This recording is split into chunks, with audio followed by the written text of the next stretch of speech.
নামাজেই পড়ি না, যদি জানাজার সামনে আসে কি করি? এমনও আমরা লোক আছি যে আমরা উজুটাই ঠিক মতো করি না, কেন প্রস্রাব করে তো পানিই নিছি না, এরকম লোক নাই? আপনারা লক্ষ্য করবেন, দেখেন বয়স হয়ে গেছে, দাড়িও পাচ্ছে, সব কিছু আমাদের হয়েছে, কিন্তু আমি নামাজের দিকেই খেয়াল নাই। যদিও করি কেন, টেকিয়া বেকিয়া ডেকিয়া, বুঝছেন যে আমি নামাজ না পড়লে সামনে কি কথা, জানাজার না গেলে কল্লার বউ মারা গেছে, আমি যদি না যাই মাইছে কি কইব? এরকম লোক নাই? বাস সময় বুঝে কমে গেছে নাকি?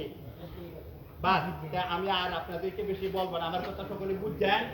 বাস আমরা যেন প্রত্যেকে নিজের কাজ কিন্তু নিজের জন্য নিজে রেডি হয়ে যায়, বুঝেন?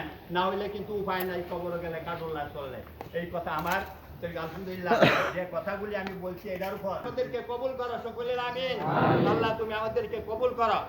এই মাইয়ার কিন্তু মহিলা মানুষ, ওনাও বয়স হয়ে গেছে, যাই হোক ওনার আত্মীয় বর্গ আসছেন বেশি, বাড়ির মানুষ আসছেন, আপনাদের সাথে যা ওনার চলাফেরা হয়েছে, যদি ভুলভ্রান্তি হইলে ওনাকে মাফ করে দিবেন, আর ওনার জন্য দোয়া করবেন, আল্লাহ যেন ওনার ব্যবস্থা ঠিক করে সকলে আমিন।